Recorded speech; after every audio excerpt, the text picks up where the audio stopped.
I want to start with my grandmother. My grandmother was married at the age of 16 to a man she didn't know. She had 4 children in a row, and there was never any concept of whether she might want to work or be in love or any of the things that I was able to take for granted many years later. Growing up in London, listening to these stories really disturbed me.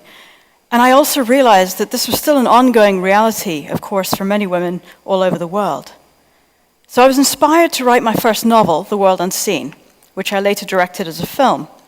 And I wanted to set it in 1950 South Africa, in the Indian Muslim community that my grandmother belonged to. But I didn't want to document her life. I wanted to retell it. I wanted to ask, what does it take for somebody to sense that they may have choices in a world where that hasn't existed before?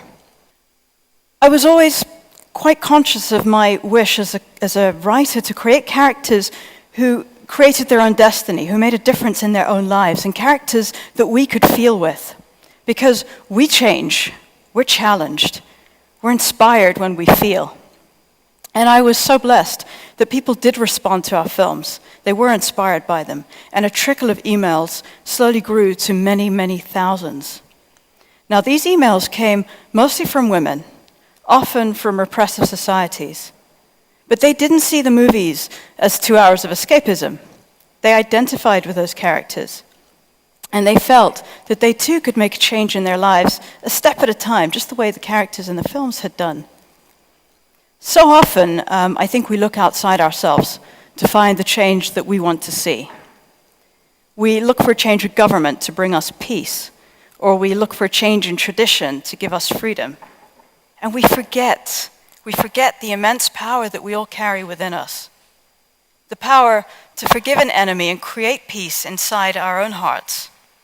The power to gently but firmly push away a tradition that will strip us of our dignity. Now, that might be easier to do in London or in Paris, maybe. But how difficult can it be in Kabul or Lahore or Jeddah? Well, I can tell you because I have those emails from women who saw our films and then braved the threats of their parents or the anger of their husbands or their own raw fear about no job, no money, no prospects, but who made a change anyway. I want to live in a world where that doesn't happen anymore.